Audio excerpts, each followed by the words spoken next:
Hello and welcome. Today I'm going to show you what I consider to be the right way to use an Andersen weight distribution hitch.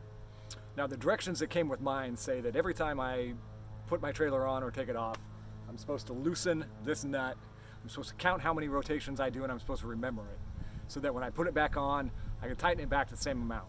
And I think that's just ridiculous. That's way more work than the other style of hitches were with the bars, and that I didn't want. So instead of that, here's what you do.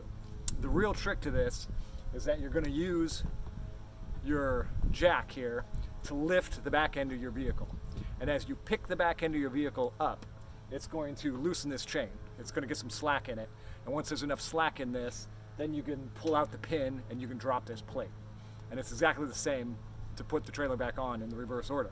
You're going to put the ball on, lock it down, pick the back end of your vehicle up enough that you can get this plate on right here. And then once the plate's on, then you can lower it back down and you're good to go.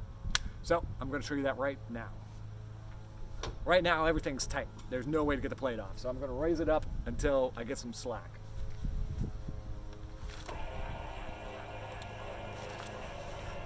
All right, here we go. And I typically just kick these. I kick them on both sides and I can tell when they're loose. So there you go. We're starting to get slack in it. One side's always going to be tighter than the other, and in this case I think the other side's a tight one this time. There we go. We got enough slack. I'm going to pull this pin out. Whittle the plate.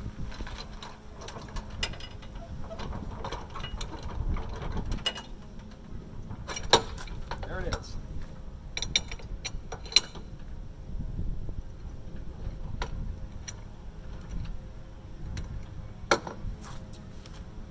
There we go.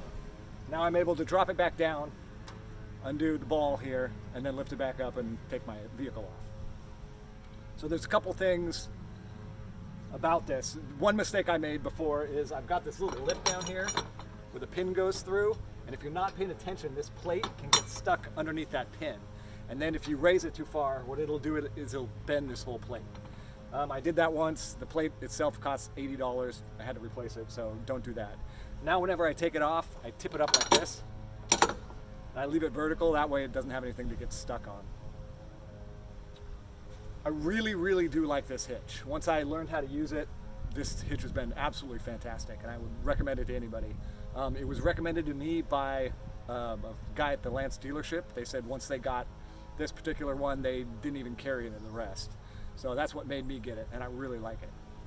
So there's one more thing to be aware of, and that's that if you disconnect your vehicle and when you go to put it back on, if it's not at close to the same angle as it was before, you won't be able to lift it far enough to get enough slack to put the chain back on, or the plate back on. So in that case, that's only happened to me twice. And what I do is I just leave the plate off and I put it on just like this. Set it, or I have this all the way up, but with just the ball on the hitch, you can then drive your vehicle forward and just turn it into whichever position it needs to be. Like if it needs to be off to the left a little bit, steer forward, turn left, stop, then you're able to raise it again and the plate will go back on. That's been the easiest way for me to do it. So if this helped you, please like and subscribe. That would help me out. Thank you very much.